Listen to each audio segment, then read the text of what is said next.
Before we get started, a quick heads up. Presidents Unplugged now has merch. If you want to support the show and represent the podcast in your daily life, you can at presidentsunpluggedmerch.com. That is presidentsunpluggedmerch.com. Now, let's get into today's episode.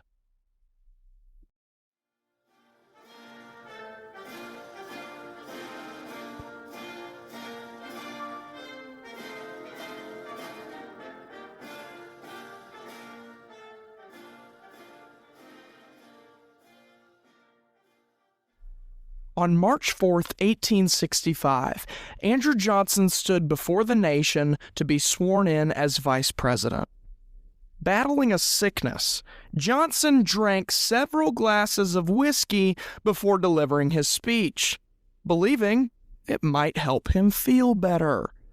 Instead, he gave a rambling, uncomfortable speech that left many watching embarrassed and confused.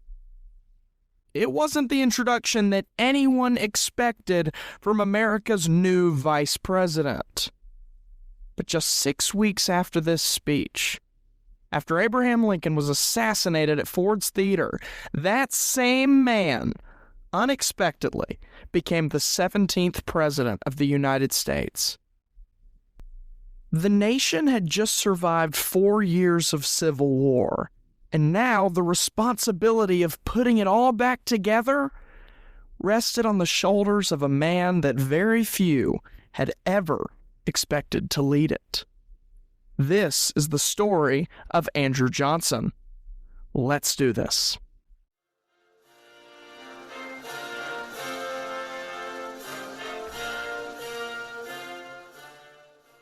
Born on December 29, 1808 in Raleigh, North Carolina, Andrew Johnson's childhood was difficult.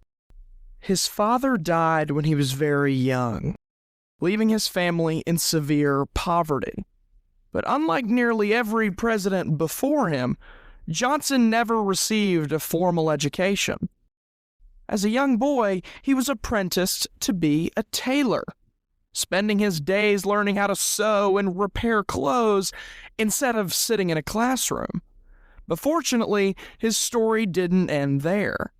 After marrying Eliza McCardle, she helped him learn reading, writing, and arithmetic, allowing Johnson to educate himself later in life and having an amazingly supportive wife who became his teacher.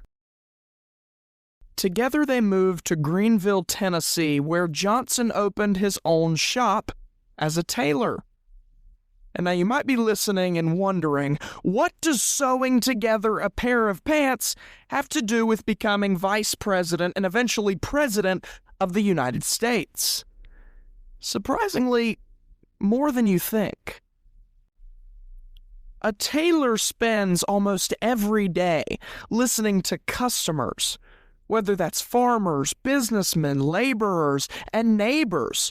They all came through Johnson's local shop, giving him a first-hand understanding of the everyday concerns of working Americans. Before long, those conversations turned into political discussions, and political discussions turned into political ambitions. Johnson entered public service, eventually serving as the mayor of Greenville, before later climbing into Tennessee politics. He built a reputation representing poorer white farmers and laborers who often felt ignored by wealthier political leaders that only worked with the richest of the rich. That popularity and acceptance continued to grow as Johnson was later elected to the United States House of Representatives and later the United States Senate.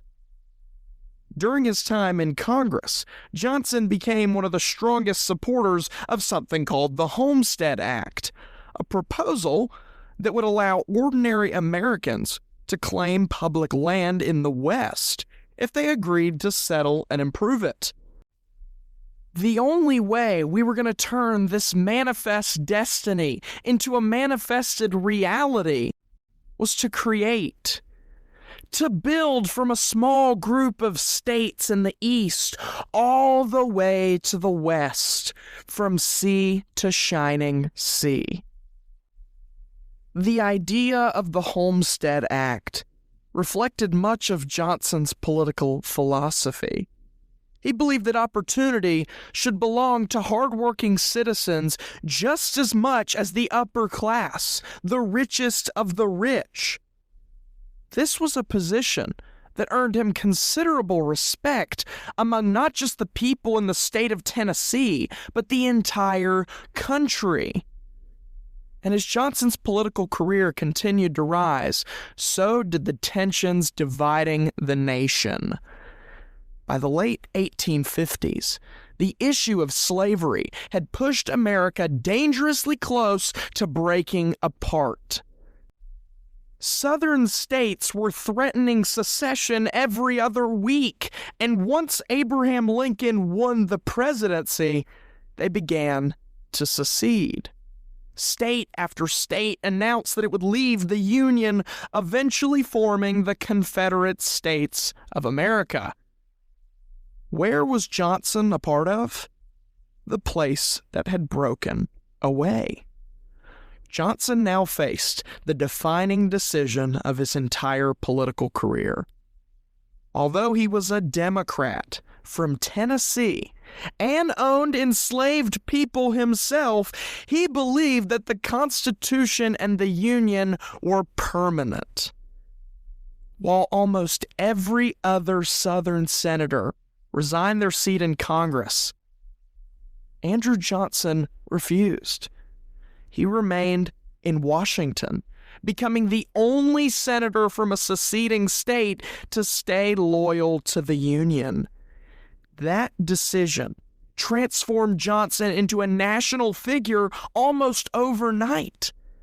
Many in the North admired his loyalty, while people in the South viewed him as a traitor. But to Abraham Lincoln, the brand new 16th President of the United States, Johnson represented something incredibly valuable. He demonstrated that support for the Union wasn't just limited to people in the North. And as the Civil War continued, Lincoln was searching for ways to show Americans that reunification was still possible. And 4 years after the war had begun, when the election of 1864 arrived, Lincoln made a surprising decision. Rather than choosing another Republican from the North as his running mate, he selected Andrew Johnson. Andrew Johnson? Lincoln, what are you doing? That's a Democrat from the South that you're picking as your running mate. I mean, that doesn't even make sense. Or does it? Abraham Lincoln didn't pick Andrew Johnson because he forgot he was from the South, or he forgot that he was a Democrat. Choosing Andrew Johnson, a Southern Democrat who had remained loyal to the Union, created a national unity ticket. And it wasn't just designed to win the election, even though it eventually did. Lincoln wanted to show the country that Republicans and Democrats, Northerners and Southerners could someday stand together again. And that decision was powerful, being done before the war had even ended. No one ever could have imagined just how quickly that message of national unity would be tested. Because just weeks after taking office as vice president with a drunken speech, Abraham Lincoln was assassinated.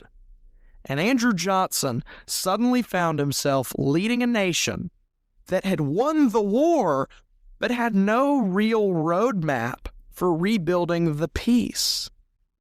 The challenge before Johnson was unlike anything that any president had faced up to this point. Cities had been destroyed. Families had been divided. Millions of formerly enslaved Americans were now free. And 11 southern states had to somehow be brought back into the Union. The question wasn't whether Americans would reunite. The question was how. And that simple question quickly became one of the greatest political debates in our nation's history.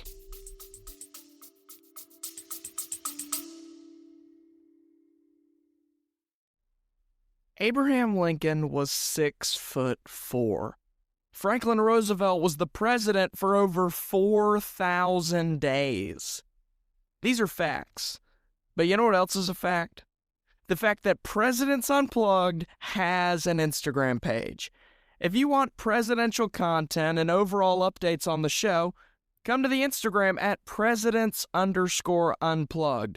That is Presidents_Unplugged. I'll see you there.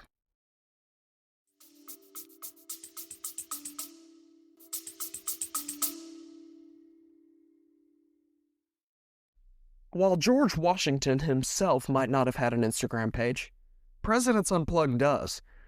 If you want to see some presidential content and overall updates on the show, come to the Instagram at Presidents_Unplugged. See you there.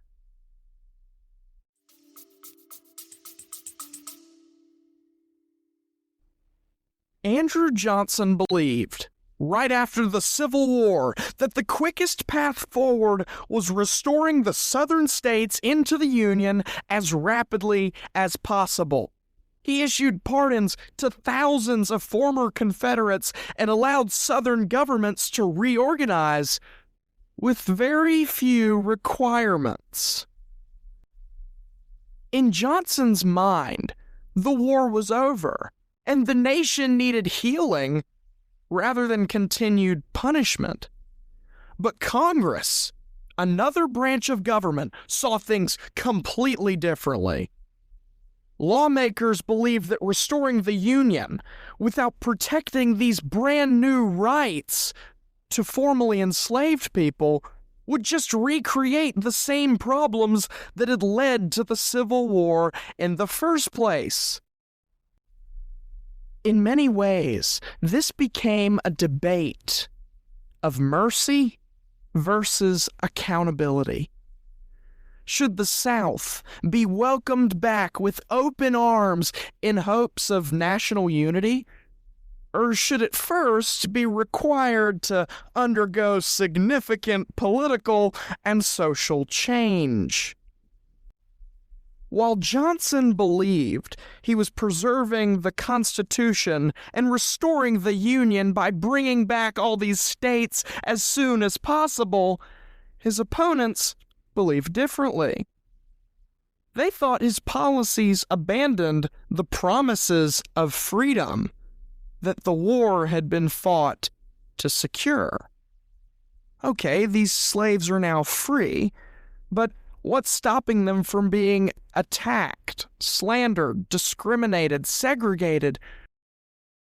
These protective laws. Before long, Johnson's quick approach to state reentrance began producing consequences that alarmed Congress. Several southern states passed what became known as black codes.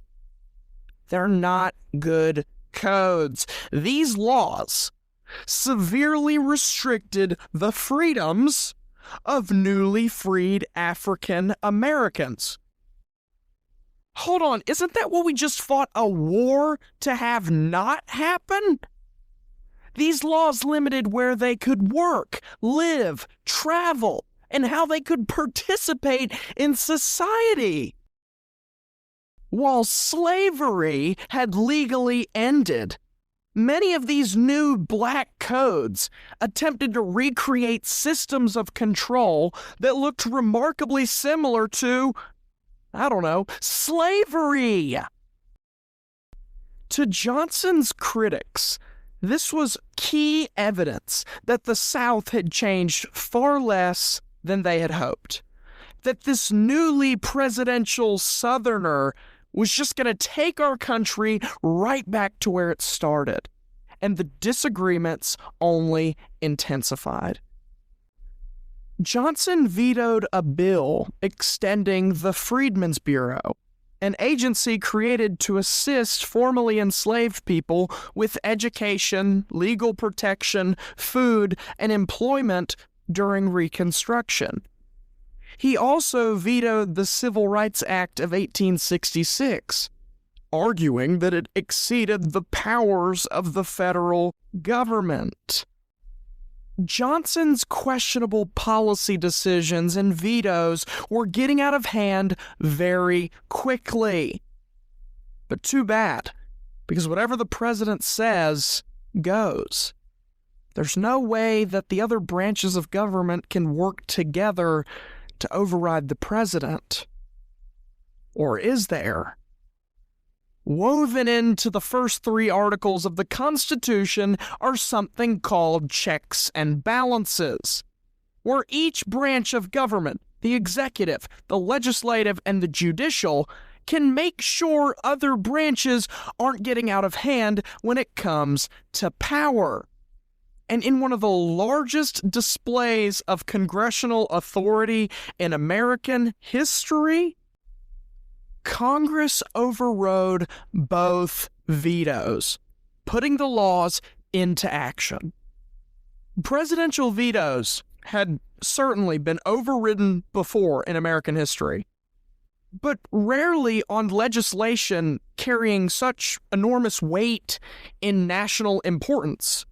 The conflict between the executive and the legislative branches had become impossible to ignore. This was not just a side story on the newspaper. This was the issue.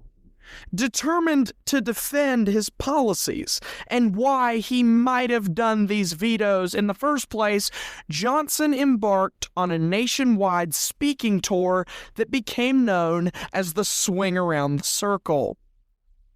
You know, Johnson, good on you.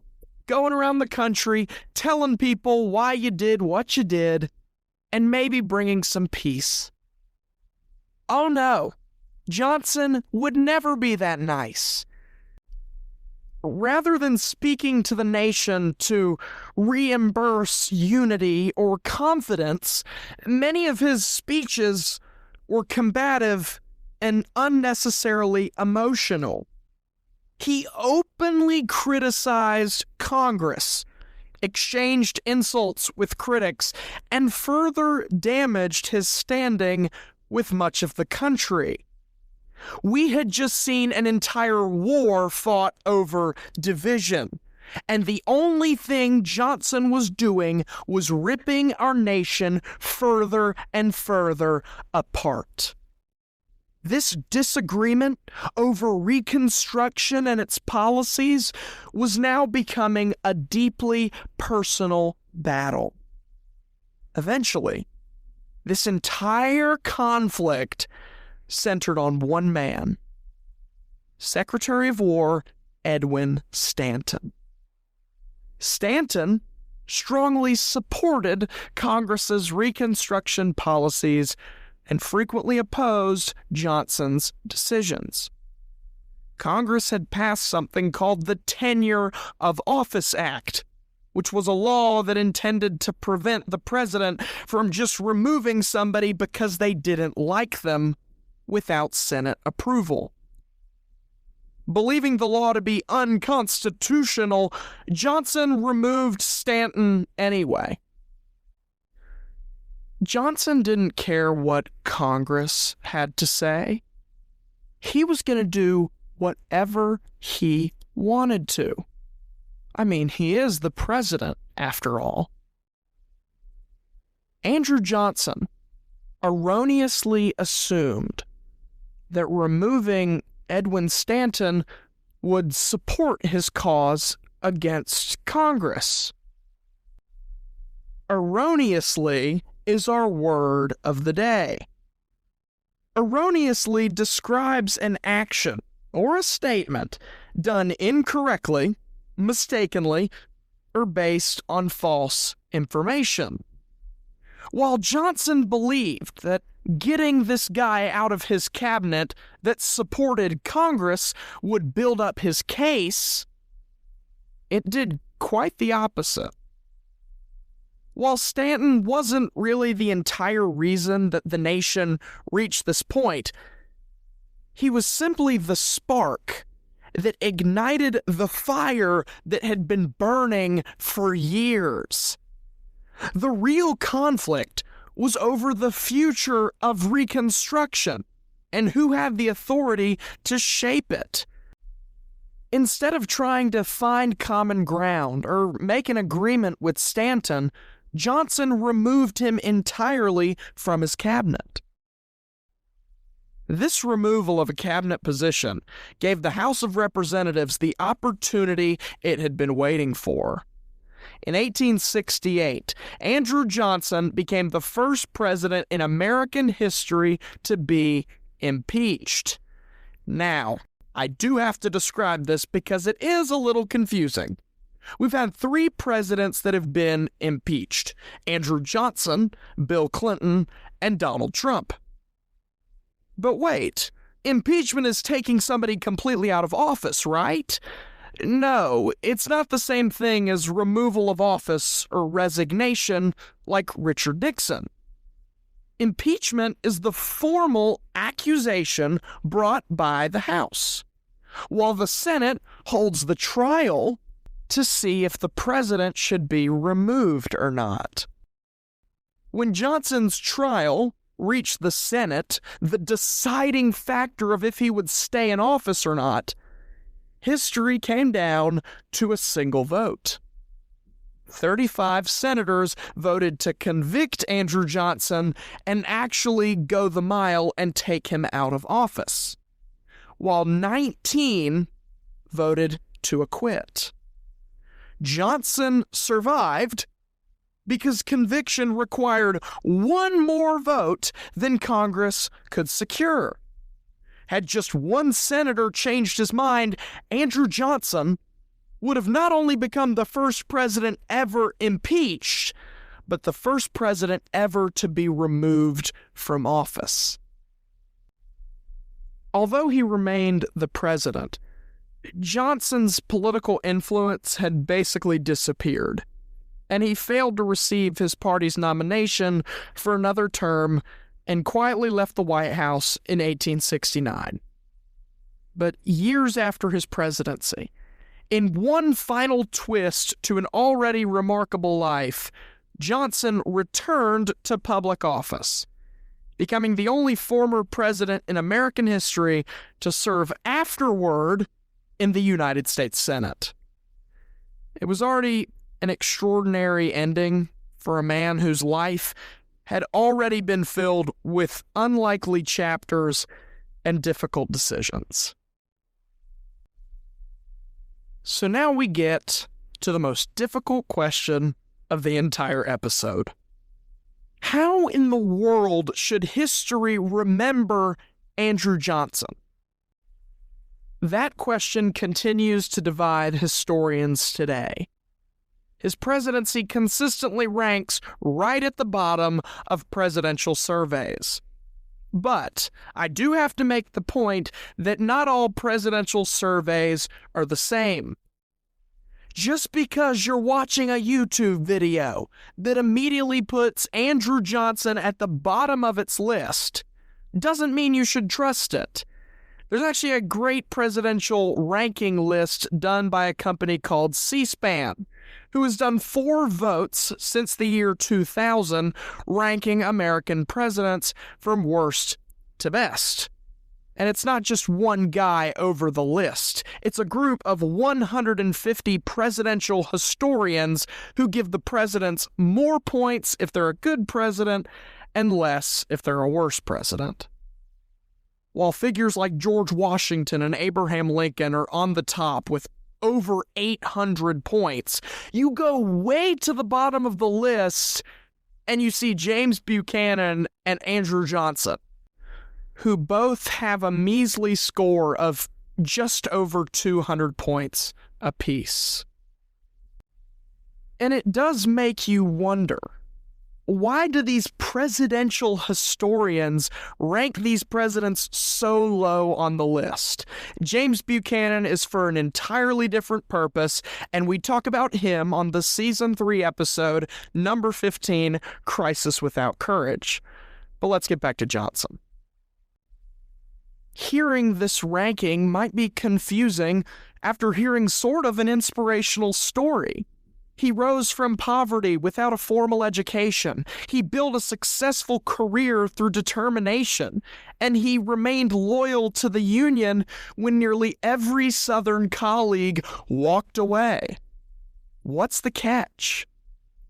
The catch is, he unexpectedly inherited perhaps the most difficult presidency in American history. His vision for Reconstruction simply collided with the vision that was held by Congress. And that collision shaped the future of the United States for generations. Whether we believe today that Johnson's intentions were admirable, misguided, or somewhere in between, history ultimately judges leaders not only by what they hope to accomplish or their story to success, but by the direct results their leadership produces, good or bad. And that is why Andrew Johnson is so important. Tune in next Friday as we talk about John Quincy Adams. Being the son of a former president and then running for president yourself? That's some big shoes to fill. Would John Quincy Adams fill those shoes by attempting to dig to the center of the earth? By speaking 9 languages? Or by skinny dipping in the Potomac River? Yes, I said skinny dipping in the Potomac River. Learn about that and much more next week on Presidents Unplugged. I'm Ty Svensson, and I'll see you soon. God bless.